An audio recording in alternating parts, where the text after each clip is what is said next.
Good afternoon, everyone. It's Joanne Lacey from MEF here. Welcome to MEF's weekly webinar. Today, session is part of MEF's Future of Messaging program, and we're going to be taking a look at how the messaging ecosystem continually evolves to ensure the robustness of the SMS channel, in particular focusing on two-factor authentication. This webinar is going to walk you through a white paper that MEF's Fraud and Security Working Group launched last week, all about securing A2P SMS business messaging.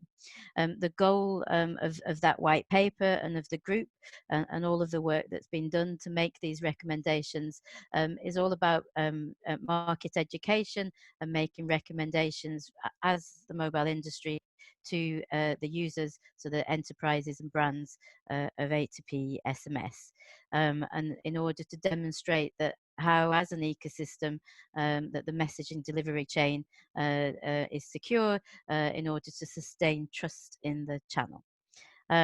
So do encourage you to download the paper if you've not already done so, and you'll find the link in the chat in a second.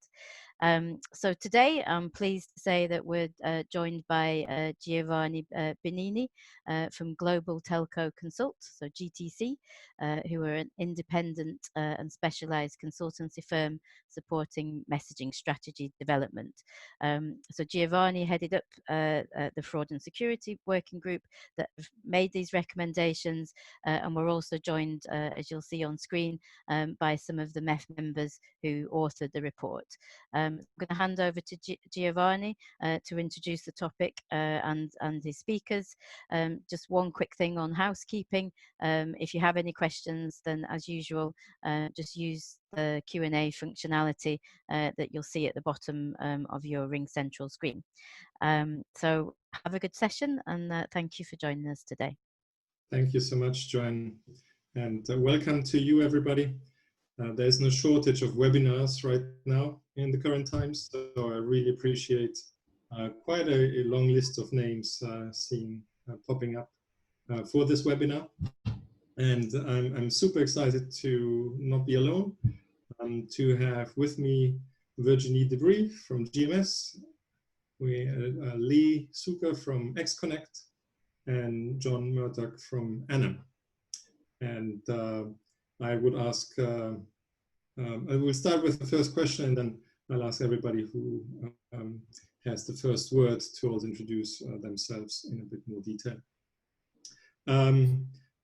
As Joanne said, it's about securing SMS. And so my very first question is straightforward. Why, Virginie, should a bank in Ukraine start sending SMS? Or why are they already sending SMS? What are the use cases for A2P SMS? And this is really meant to set the scene, and we'll go into much more depth during this webinar. So, Virginie. Morning, everybody. So just to quickly introduce myself, I'm the head of product at GMS. GMS is headquartered in Switzerland, founded 14 years ago. We're a messaging provider for that long, in fact, providing enterprises and operators with messaging to reach their end user, but also right now we're more and more included in multiple security and anti-fraud solutions, and we enable operators around the world not only to implement a firewall, but also to maintain it, because that's actually where the problem is. We're going to come back to that later. Yeah. And we provide all the full testing solution and network audits. So to come back on your question, Giovanni, so in fact, A2P SMS is really for the enterprises to send an SMS to the end user. And why would enterprises or a bank, wherever it is, by the way, use SMS? Is just because of the simplicity of the SMS, because of the fact that there are multiple marketing tools, and today on the market we can see multiple channels to reach the user. Multiple communication platforms and marketing tools do exist with multiple channels, but in reality, SMS is really still the ubiquitous channel, still available everywhere on each and every handset, on each and every phone, We also know that various research did show that the SMS open rates are very high, around 98% compared to the 20% of the emails. And with 90% which are opened, in fact, within 3 minutes. So very, very interactive, very, very, very quick to respond. And as well, and that's also what is interesting, is that more and more the enterprises try to interact with the end user, and not only to communicate towards the end user, but to really create that two-way interaction. And on average, it takes today 90 seconds for someone to respond to a text, rather than 90 minutes in correspondence to respond to an email. Mm-hmm. So everybody understands that SMS is the channel to get the proper attention to the customer, but also to create the interaction. And then back to the bank, or, you know, for us, there are two types of SMS, generally transaction-based, which is really a kind of notification, one-time PIN. Typical example is your bank using the SMS for the one-time PIN for the 2FA. But we also have the example of a bank in Ukraine, for example, that did start using the SMS to get their users moving to the app. So in order to increase the app adoption, they in fact sent SMS announcing and initiating the app download and usage.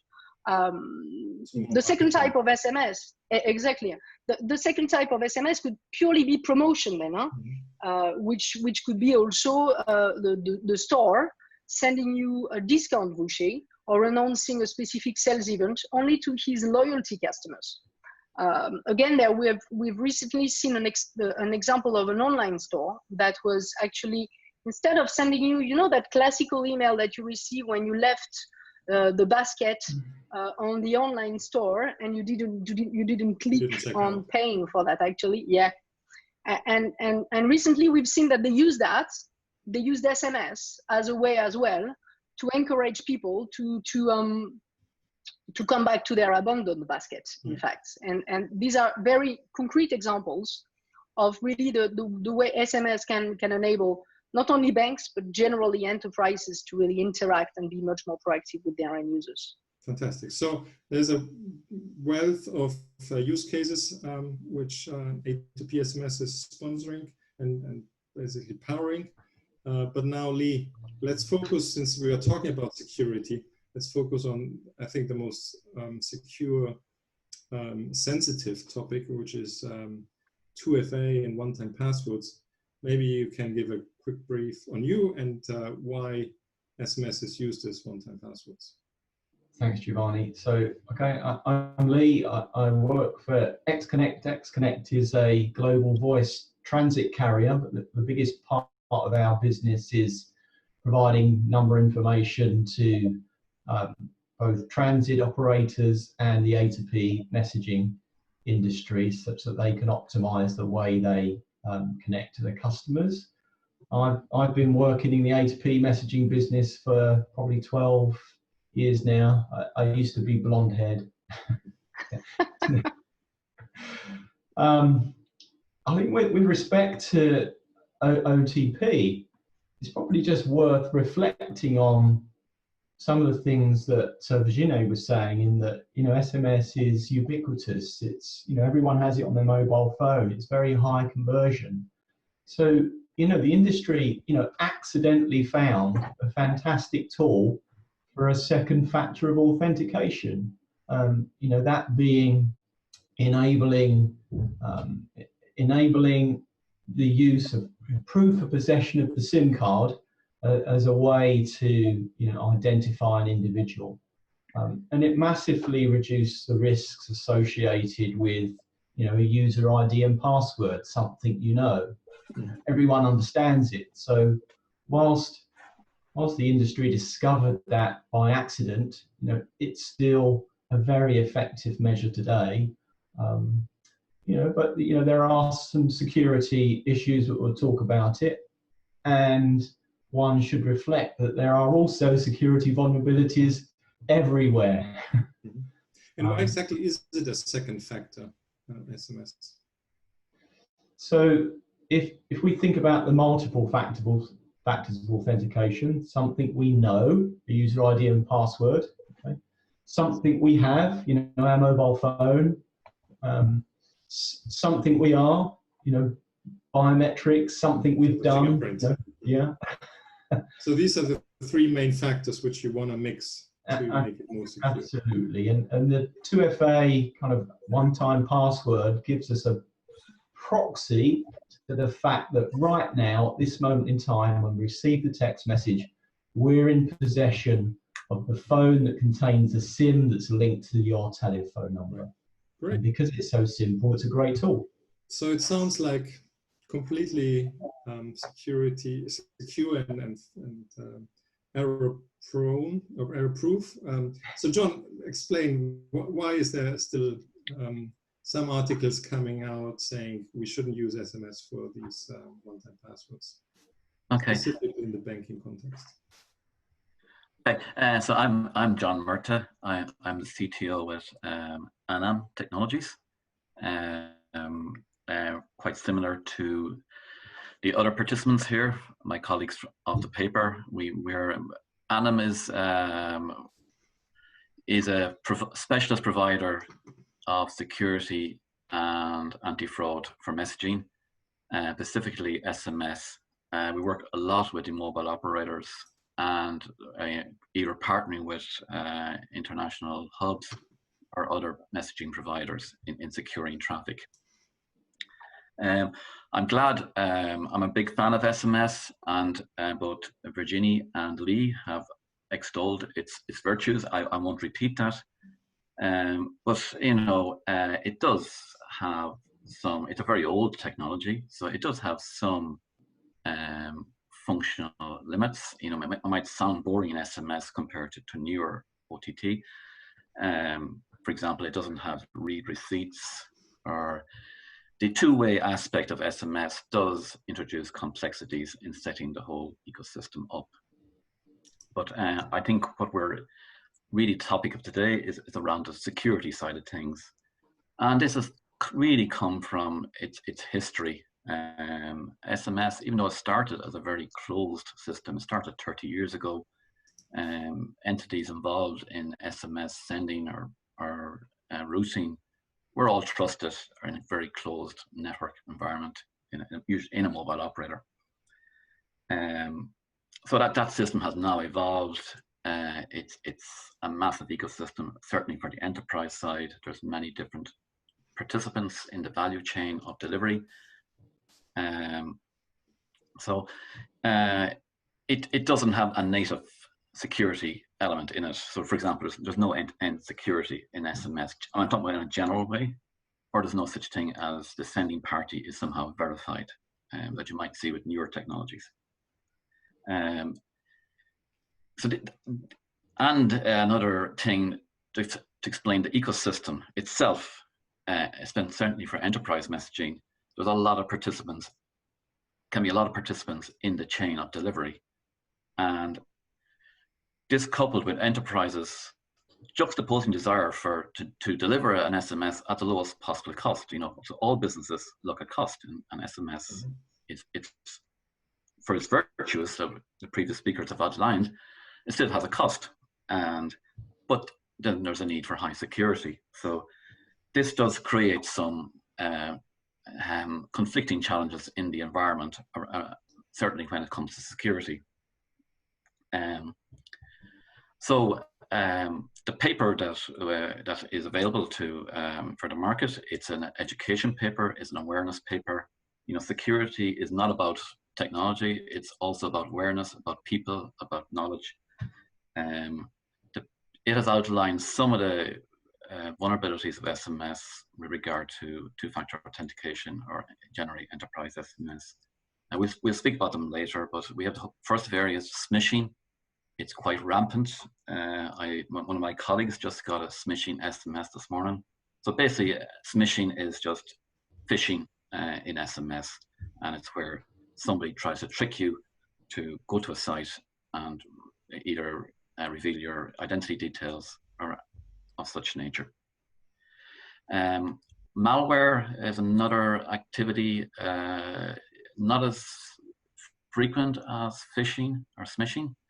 But malware, the impact of malware, it may get down to your device through an SMS itself with a URL, or maybe downloaded as binary SMS, or it can be downloaded through another mechanism. It's more of an issue for Android phones, because Android is a lot more open. But those malwares can read your SMSs. So if you're sending a sensitive SMS to your customer, for sure, it could be read. If your customer's device is infected with a malware, that SMS can be read and copied over the internet to someone. You get a virus basically on your phone. It's like a virus, or there's other ways. There's other type of ways it can damage. You know, it could start sending premium voice or premium SMS itself. So it could. There's a revenue share benefit to the. I'm going to use the word criminal, fraudster, whatever. Specific on two-factor authentication, there's the whole area of SIM swap. It's been well talked about in the industry, probably the most topical in recent times. Again, that's a social engineering.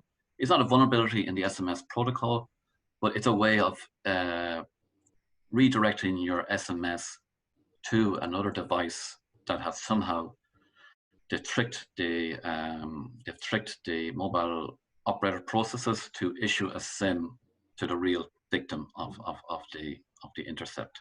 So your SIM card, your mobile number has been moved to another device which is owned by the fraudster. And finally, we have the SS7 vulnerability, and that's what happens there is your number could be re-registered on a network, and it's essentially an intercept of that SMS and allows the attacker to read it. All right. But these are the most relevant. Quite a wide range of possible attack scenarios.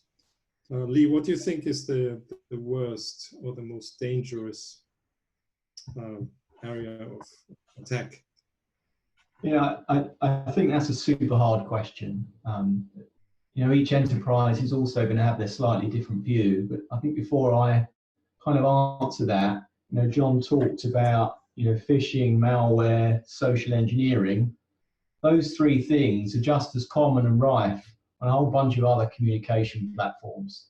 So it's important to stress they're not unique to SMS.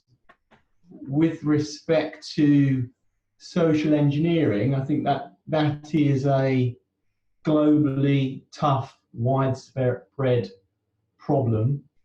And as John hinted, you know, in this case, the social engineering might be tricking the operator into sending the criminal or fraudster your SIM, therefore enabling you to be hacked.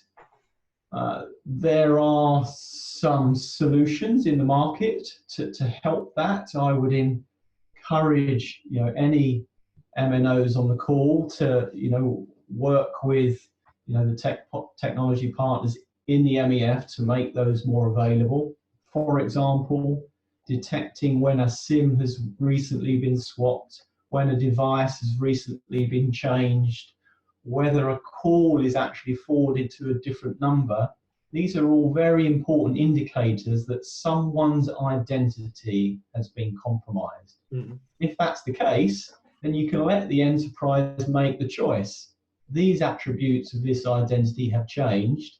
Do you want to send the 2FA message by SMS OTP, or do you want to do some other technique to authenticate them? So I'm a big advocate of that adaptive authentication process based on identity attributes. And you know, the MNOs have a big part to play in opening up that ecosystem. Great. So how to detect SIM swap? That's a function from the MNO to provide that functionality, or who can actually do that? I think if we went back 5 years ago, we'd kind of be having a very different conversation, because, you know, the home location registrar was a repository that was very open, that enabled the ecosystem to get access to things like the IMSI. Mm-hmm. And if you were able to spot a change by regularly querying that HLR, you could detect when an IMSI has changed. Now, quite rightly, that method has been shut down. but hasn't yet been replaced in a wholesale manner with APIs from the mobile operators to check in real time, potentially with date stamps and time stamps when such attributes may have changed. So more work to be done there. But the best mitigation right now is actually education and training, both with personnel inside the mobile operators, so they don't get tricked, but also end users. Are you expecting a one-time passcode? And if I may, Lee, you made a very interesting comment just earlier, saying that the INSI or the SIM swap is not the only thing that should trigger an alert, really. Yeah. And this means that, for example, the permanent forwarding of the number, these are interesting points that should alert a little bit. And I think what's interesting right now is that there are more and more offers on the market that propose a kind of scoring of the number. And this is fairly interesting to see how does the number score against, exactly like you do a payment today on your credit card, and the fraud automatically is checked in real time to verify whether or not your scoring is okay and the transaction should be accepted. That is clearly an evolution that our market can go to and benefit from, really. And the data sources to help build that score may indeed lie outside of the mobile network and the mobile operator. Or may not be only inside the MNO. Yeah. Agree. Yeah. Agree. I think the knowledge is the technical systems inside the MNO. They know about the SIM swap. It's how to make that accessible to the outside market, and it has to be done not really on a per MNO basis. It has to be done at least on a national basis to make it effective for the domestic industry operating in that particular country. And that's, I believe that we will see a lot of progress for that in the next few years, as different countries, some countries have done this already, and we will see more countries move towards a part of the ecosystem providing this type of SIM swap detection type of information. Great. We have a couple of questions already came in. Let me try and start with the first, and then I will cycle them in as we see fit. How big of a concern is that SMS is unencrypted messaging by nature as compared to other OTT messaging channels? I can take a stab at that. I think it depends on the application.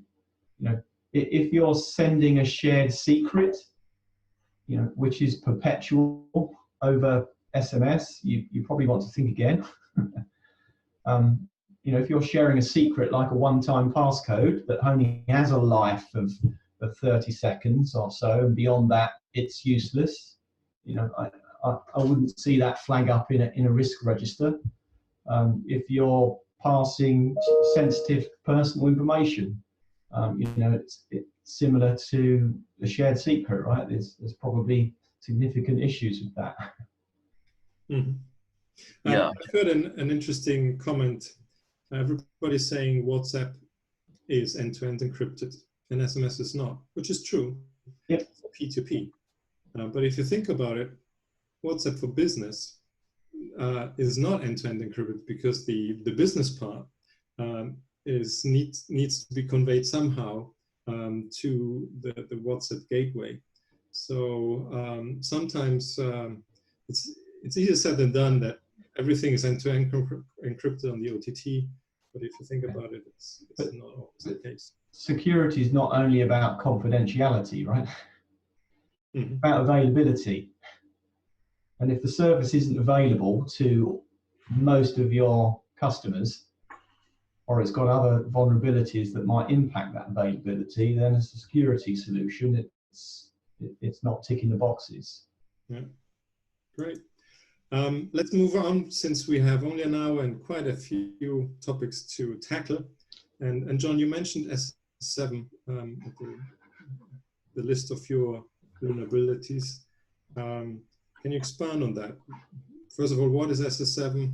in the context of SMS, and where's really the attacking? Yeah. Well, SS7 is a even older technology than SMS, so it pre-existed SMS. And there actually was an SS6, unbelievably. Maybe an SS5 and 4 and 3 and 2. Maybe before I was born. But you know, it was at that time it was defined by an international telecommunications institute. Was called a CCITT, which was the pre-name of the ITU. That's a French abbreviation reflecting its Geneva headquarters. We are everywhere, John. Modestly speaking. And you're not shy. Yeah. So you know, it's the intelligence. It's a nerve system. It's like the nerve system of our body, or the railway signaling system. So it was really came in quite a use for digital telephony, sort of things like ISDN back in the 80s. And when digital mobile started in the mid 80s, you know, it was, you know, SS7 has got many different what they call user parts, and you know, it's got ISDN user part, and for mobile is another mobile application part, and that enabled things like roaming and voice setup, and prepaid charging, for example. But what was noticed at the time, because we only had voice and then signaling, what was noticed at the time, there was no data service. There was a spare bytes in the packet. So somebody said, why not have a short data service, which should really be called SDS, short data. It was called short message. And that's where the 160 character limit comes from. It was actually using spare capacity on the signaling packets. So SMS is unique in that the signaling and the media is carried in the same packet. It is different to voice and data. And so there's no SMS without SS7? No, on the networks, we call it mobile networks, the way the SMS delivered to your device, it goes over SS7, and then it goes over the air interface. But if you look back into the ecosystem of enterprise messaging, it's not used by the messaging providers, or certainly by the enterprises themselves. This is very much a telco mobile network protocol, only really used and understood inside mobile networks. It was supposed to be a closed user network. Yeah, again, like SMS, I thought it lacked security. Security was based on access and trust, but not within the protocol. So then we had, you know, some vulnerabilities which were exposed about 5 years ago by the white hat researcher community. Some of these originally originated in Ukraine, for example. And you know, things like location tracking, you know, intercepting your voice calls, all these sort of vulnerabilities were exposed with the SS7 protocol. Mm-hmm. And the one that's relevant for the SMS is the intercept itself of the SMS. So basically your device, if somebody knows your number, an SS7 attacker can make that number appear on his system, which basically acts as a roaming VLR to the home network. So it looks like your number has actually roamed onto another network, but now your number is on the attacker's network. Your device isn't there, but your number is there. And then because of the way SMS is delivered over SS7, that's how your SMS could land on an attacker's system, virtual phone. But Scanlan has an interesting comment on that. He says you can have SMS over packet data, but very little operators use that option, surprisingly. Yeah, I think a lot of that existed in US. You know, paging protocols, it was kind of European paging. You know, those different short data services have existed back at that time. There's a lot of different competing technologies, but eventually SMS became, as the previous speakers said, it became ubiquitous even among the users. You know, it wasn't so popular back in the early 90s, but it just became so ubiquitous. From a person-to-person point of view, it was the only service we could message each other from our device. And now its dominance is for the enterprise messaging. So what can you do to secure the SS7 signaling layer as an MNO? As an MNO, there's again, it can be a combination of technology. You know, so there's existing technology in MNOs that handle SS7 routing. So they, you know, there's guidelines which were basically specified by their own trade association, the GSMA, how to monitor packets. You can do it through monitoring and tools to analyze and pick up packets that should not be, which should not be crossing the network boundaries. You know, they're quite easy to stop. How do you do that? Because the SS7 network was open originally. Oh, it's still open, yeah. But the packet will arrive in an MNO's network. His existing signaling routers, which are entities called STPs. You know, for those type of packets, they could be easily, the route for that just goes nowhere. I'll block it in the STP. But some of the more sophisticated attacks really required a new device which came on the market, which is known as a signaling firewall, and initially an SS7 firewall. And these devices are built by specialist security companies, ours included. And these devices really sit at the perimeter of the signaling network for a network operator. And they monitor the traffic that's coming from the outside, and they detect the vulnerabilities. They're well documented by the GSMA. It was a fantastic job. They reacted very quickly. It picks up the protocol vulnerabilities, the illegal packets. It can detect things like this fake VLR spoofing. All these types of attacks can be done by most of the equipment vendors in the market.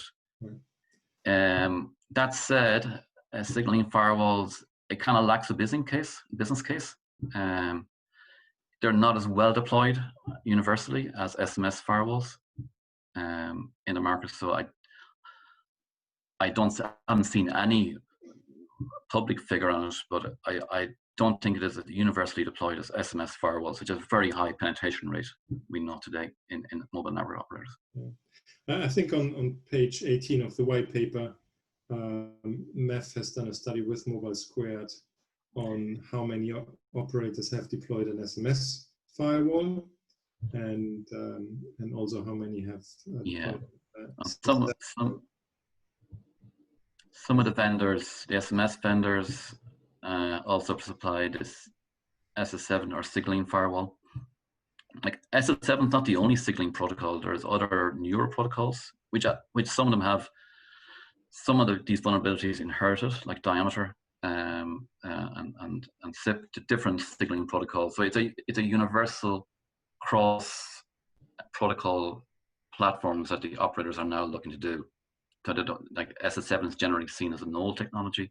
The networks are changing towards newer IP-based technologies.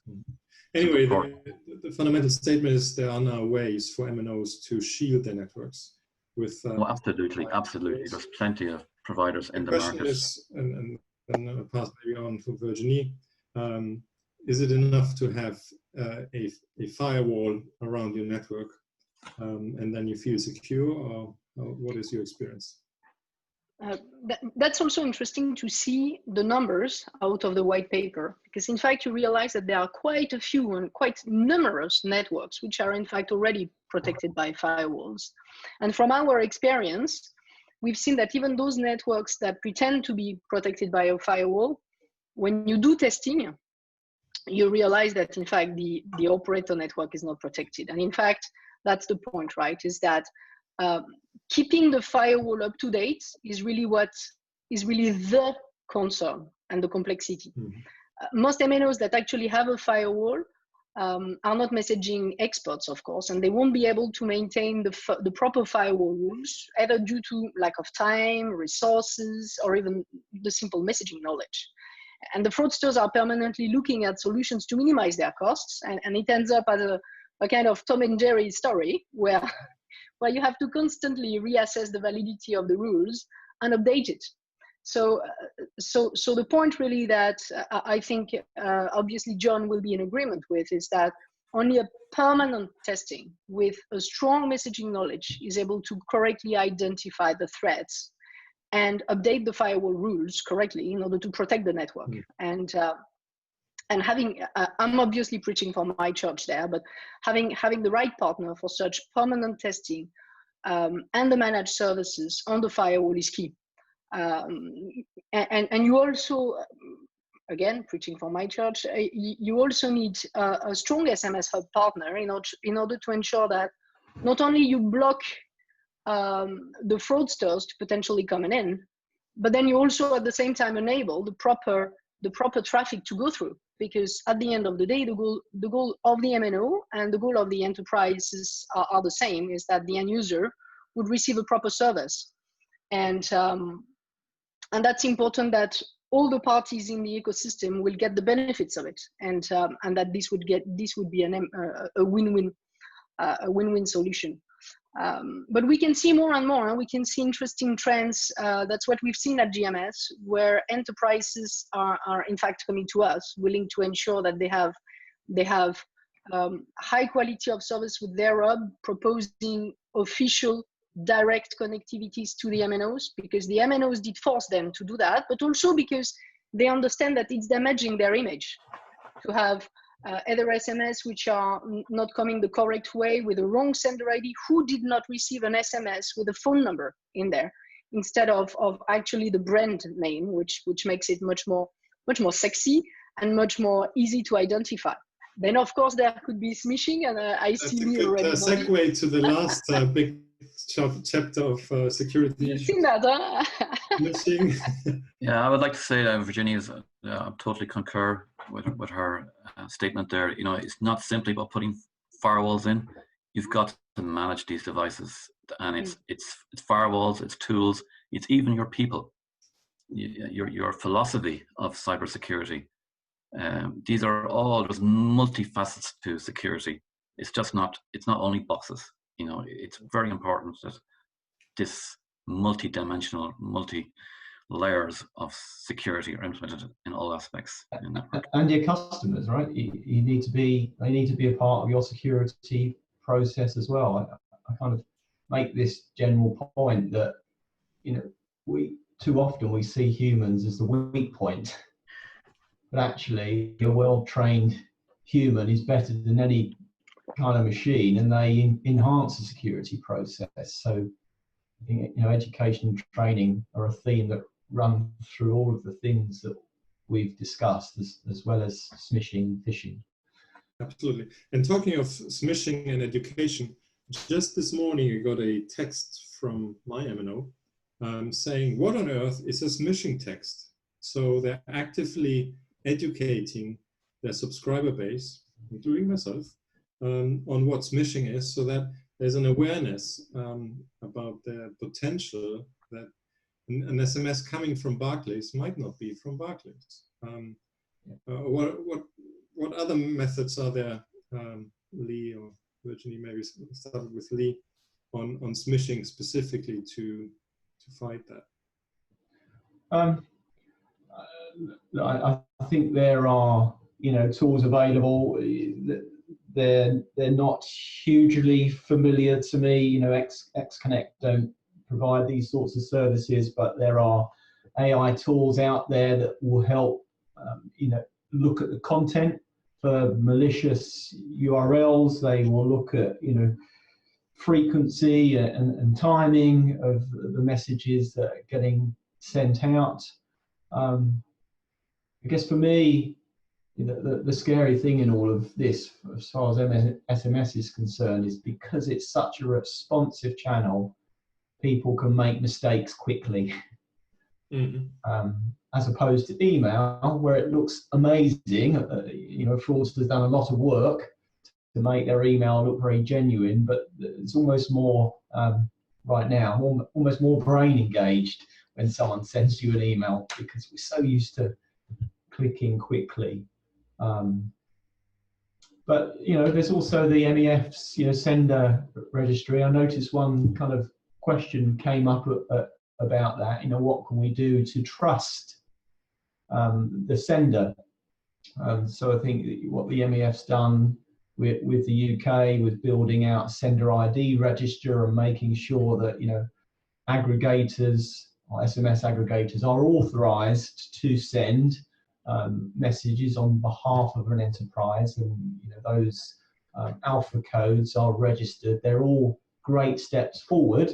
The challenge is to roll those sorts of things out globally. Yeah, and I think Giovanni as well, what we've seen on the market and what the white paper is also mentioning is what the device manufacturers had done on that respect.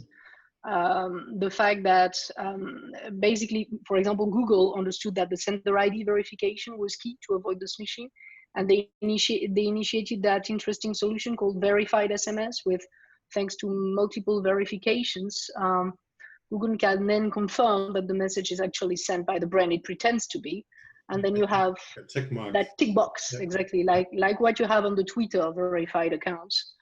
And I think that's an interesting initiative that is still showing the high interest of those device manufacturers into SMS. The same with Apple. We've also talked about that in the paper, with the initiative from Apple to try and, I would say, put a template for the one-time PIN messages. These are important methods that could help really, for the Google part, it helps to verify the sender. For the Apple part, it really helps SMS firewall and various softwares which are around to really confirm that this one-time PIN is really what it pretends to be and really sent by who it pretends to be sending from. So these are interesting initiatives as well. Talking of future initiatives, there's a question from Chandan Nayak. Yeah. You believe RCS has a major role to play in the near future? That's a very good point, because in fact, SMS and SS7 signaling stuff. Yeah, but we can call RCS the SMS 2.0, right?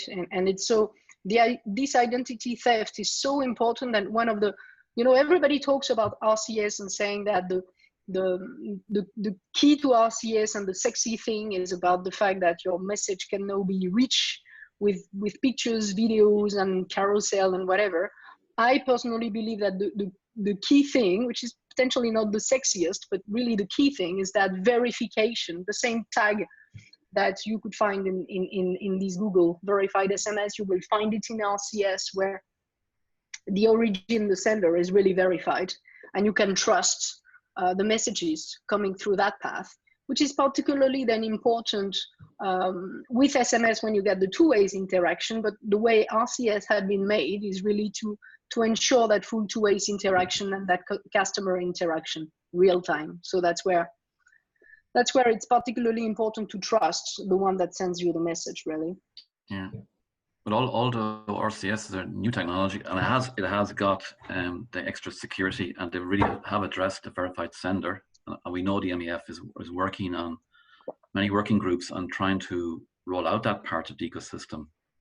In itself, RCS will have its own vulnerabilities. No messaging technology is 100% secure. You know, the industry, the need for security always is there. Yeah. The fraudsters will discover there's already some white hackers exposing vulnerabilities on RCS. Yeah. And the other thing is, some richer, just to counter this argument that RCS is fantastic, and of course it is, but in the security world, if you have a richer content message, sometimes it's easier to socially engineer you. Because it's got a lovely picture in it, it might have a false tick mark somewhere. So in and of itself, you know, RCS isn't going to solve these things. It's about dealing with security holistically. You know, what's the application? What's it going to look like? how are users going to interact with it? They're all just as important considerations as the underlying bearer technology. Yeah. So I think that's a good coverage now on the three main, or the main security issues. Let's talk about the recommendations, which are really the key part of the paper. And in the executive summary, there's three main steps which the enterprise should do. One is know your supply chain. So ask your aggregator or your SMS partner on what they do to secure it. The second is best practices and deployment of technical solutions. We talked about the MNO putting up a firewall and have it managed actively so that it's always at the latest and greatest. And the third is consumer education, which is part of my SMS I just got this morning, so that the user, which is the ultimate target, but also the leverage of keeping fraud or discover fraud in the first place, and tell that to whoever needs to know to stop it.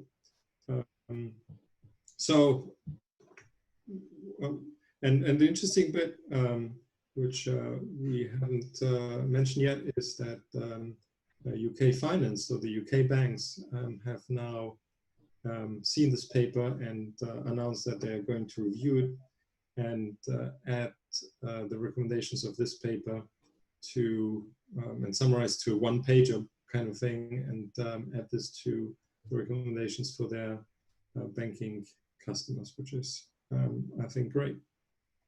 And I think Lee, you also mentioned earlier the recommendation topic. How's GMS, for example, contributing to the education? That comes back really to what we just talked about. But in summary, this is really for the MNO. It's really to try and protect its network with some of the best of breed technology and with the appropriate testing measures, and also the appropriate way to update those rules regularly. Testing is really key for that. I keep on repeating that, but I think it's a very important item to keep in mind. If you don't test it, you can be sure that fraudsters will find a way to find your vulnerabilities again and bypass you there, find some new fraud ways.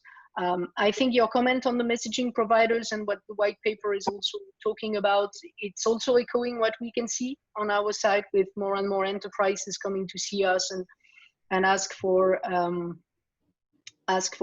clean routes and ensuring that this is direct connectivity to the operators.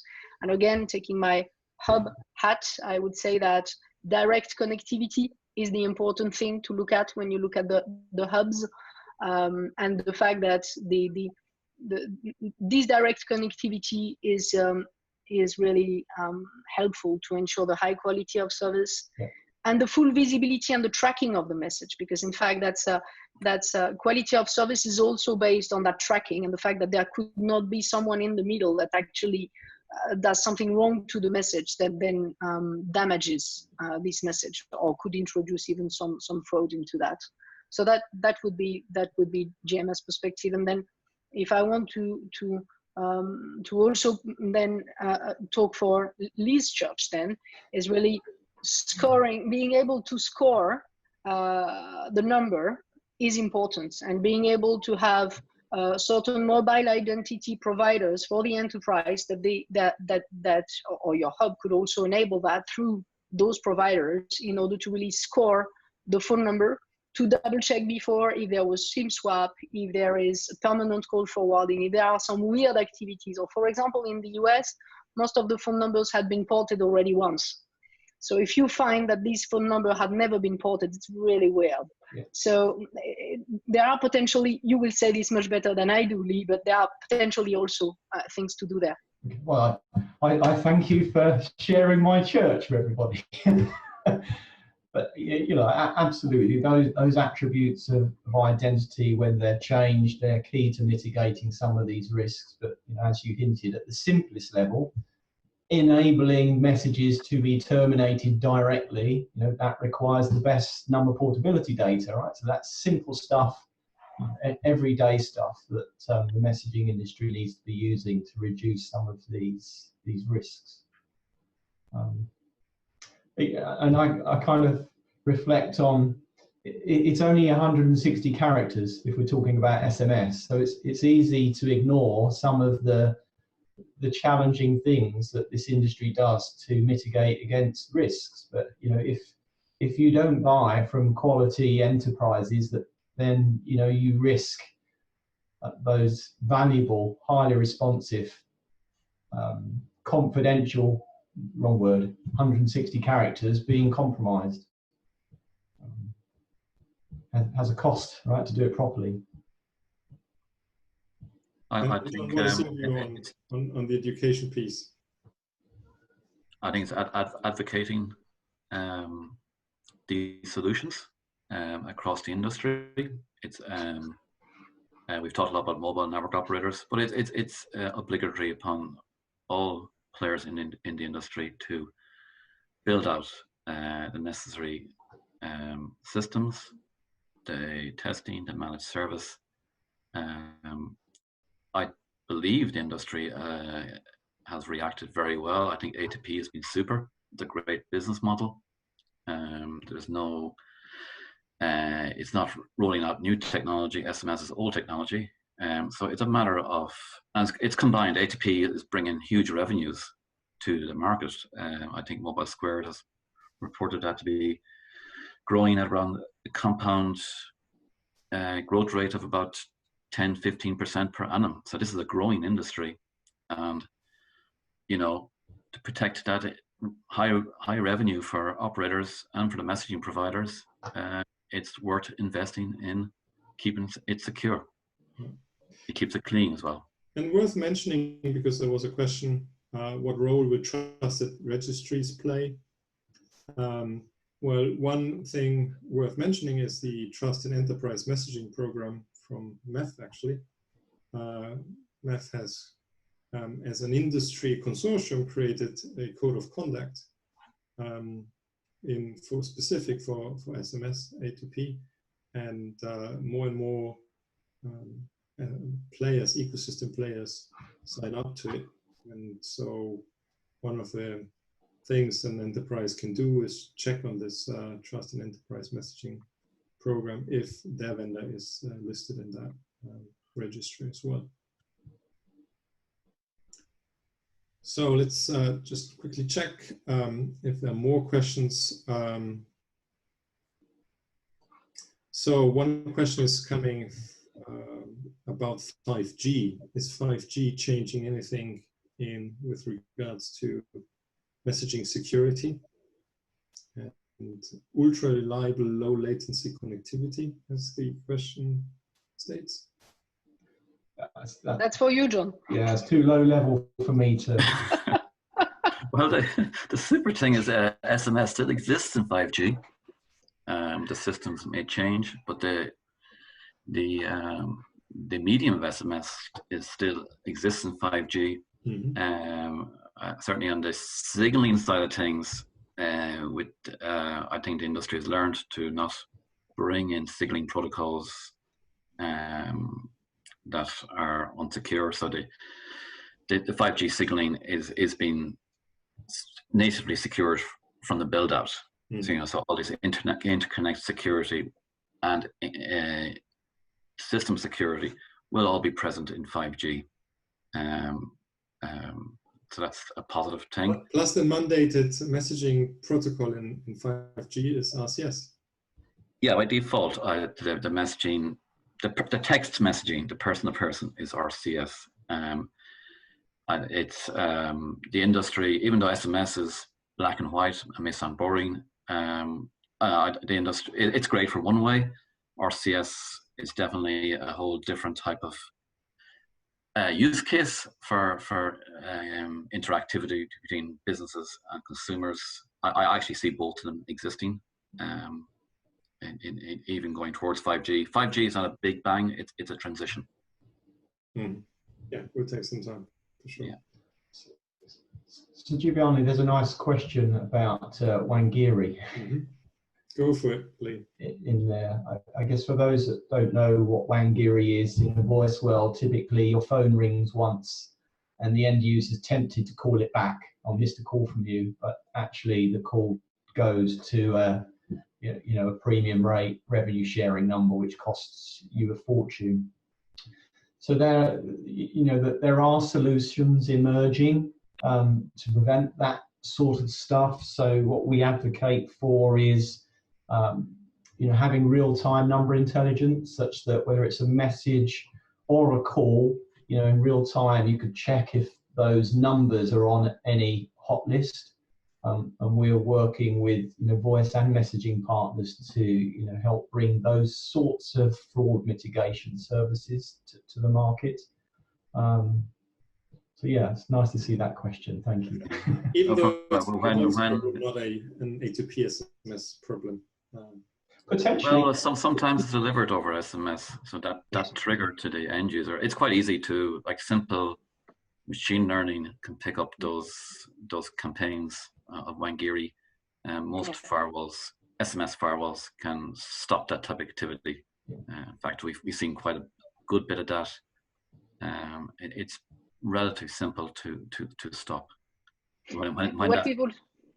Sorry, John, continue. When that missed call notification is delivered over SMS, it's a false miss MCA.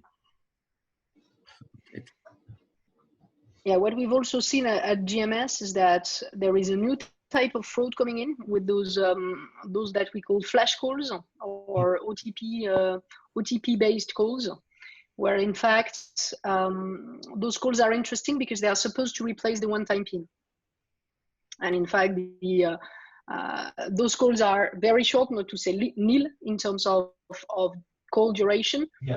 But then it has an impact on the messaging volumes, because of course, if the one-time PIN is delivered through that, it's not delivered through the messaging, and then it's causing an issue in the revenues that the operators might get. So that's a new type of fraud, which is really connecting voice and SMS together.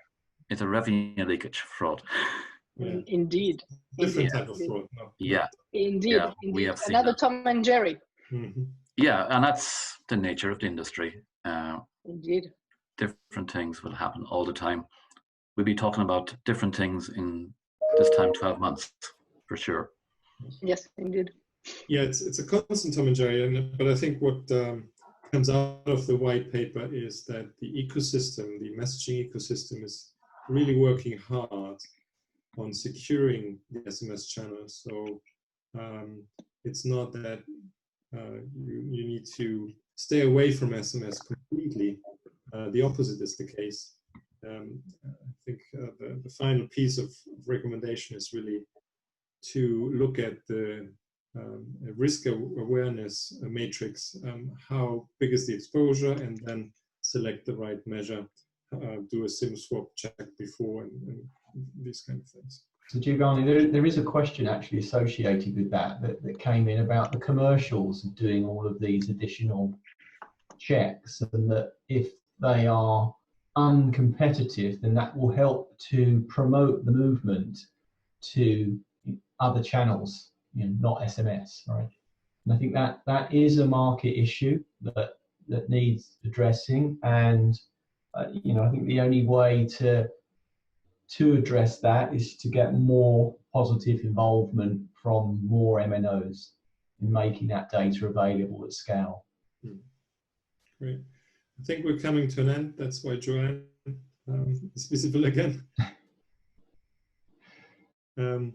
But I think it was a fruitful discussion, and my last recommendation is really to download the paper and read through it.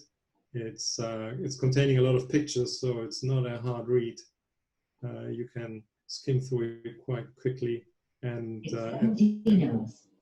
at the end, even just go through the value chain and see what different individual ecosystem players have been doing on that topic. And with that, I'd like all the attendees to say thank you to all the attendees, and thank you for John, Virginie, and Lee for joining me on this webinar. And Okay. I think there will be a registration of this webinar available on the MEF website.